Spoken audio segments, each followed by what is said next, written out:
Welcome back to another episode of Georgia Forages, the digital series. My name is Dr. Lisa Baxter, and I'm your University of Georgia State Forage Extension Specialist. Today we're going to talk about fertilizing perennial grasses. As you start to make your fertilization plans for the year, it's important to remember that our forage can only be as productive as our most limiting input. We often use a wooden barrel to illustrate this point. The water level cannot exceed the height of the shortest stave of wood. The water represents our forage yield, and the pieces of wood represent different inputs. Even though many producers want to spend money on herbicides or improved herd genetics, fertility is usually one of the most limiting factors in forage-based livestock systems. Often other inputs only act as band-aids for problems, and they will relapse if we don't find the reason that the problem showed up in the first place.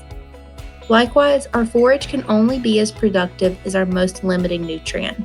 Many producers only want to spend money on nitrogen, but if another nutrient is limiting or the pH is too low, then the benefit of that additional nitrogen is negated. The best way to determine your most limiting nutrient is to test your soils. There is never a bad time of year to collect a soil sample.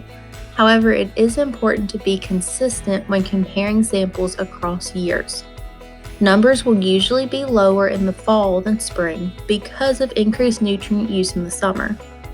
We recommend sampling hayfields annually and pastures every 3 years. Your local county extension agent can help you collect soil samples and submit them to the lab.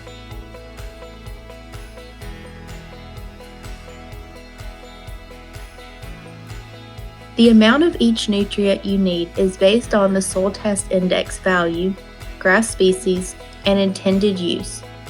These values are summarized here.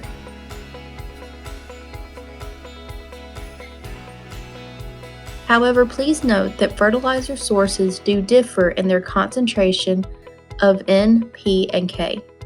Therefore, the amount of fertilizer needed will depend on your fertilizer source. To determine how much fertilizer is required, divide the pounds of the nutrient you need by the concentration in the fertilizer as a decimal. For example, if you are applying 100 pounds of nitrogen per acre as urea, which is 46% nitrogen, then you would divide 100 pounds of nitrogen by 0.46. You will need to apply 217 pounds then of urea per acre. For Bahia grass or Bermuda grass pastures, we need to split the fertilizer applications and apply half of the nutrients at greenup after the last frost, and the remainder in the middle to late summer. In hybrid Bermuda grass hayfields, split the nitrogen across the season. Ideally, nitrogen will be applied at greenup after the last frost and after each harvest except the last. Phosphorus is usually applied in the late summer or early fall. Split the potassium into at least 2 applications so that half is applied at greenup and then the other half in the late summer or early fall while the grass is still growing. Timing on tall fescue pastures will depend on management. Be sure to apply the nitrogen for stockpiling in the fall and for active growth in the spring.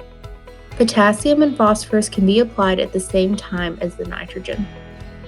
Finally, for tall fescue hay, apply nitrogen in late February, apply again in May following the first harvest, and a third application in September following the second harvest.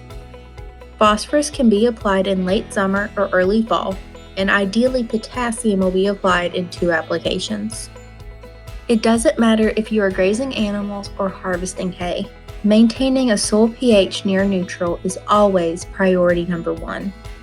Soil pH affects many soil properties, including nutrient availability, soil structure, soil biological activity, and aluminum toxicity. Lime can be applied at any time of year, but be aware that it can take 6 to 12 months to make a substantial change in pH.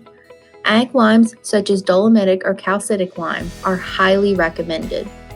Your soil report will provide the recommended amount of lime that needs to be applied, but at a minimum, We expect to apply 1 ton per acre of ag lime every 3 years just to offset the acidifying effects of the nitrogen fertilizer. For more information on soil fertility and forage management, please visit our website www.georgiaforages.com and visit our YouTube channel.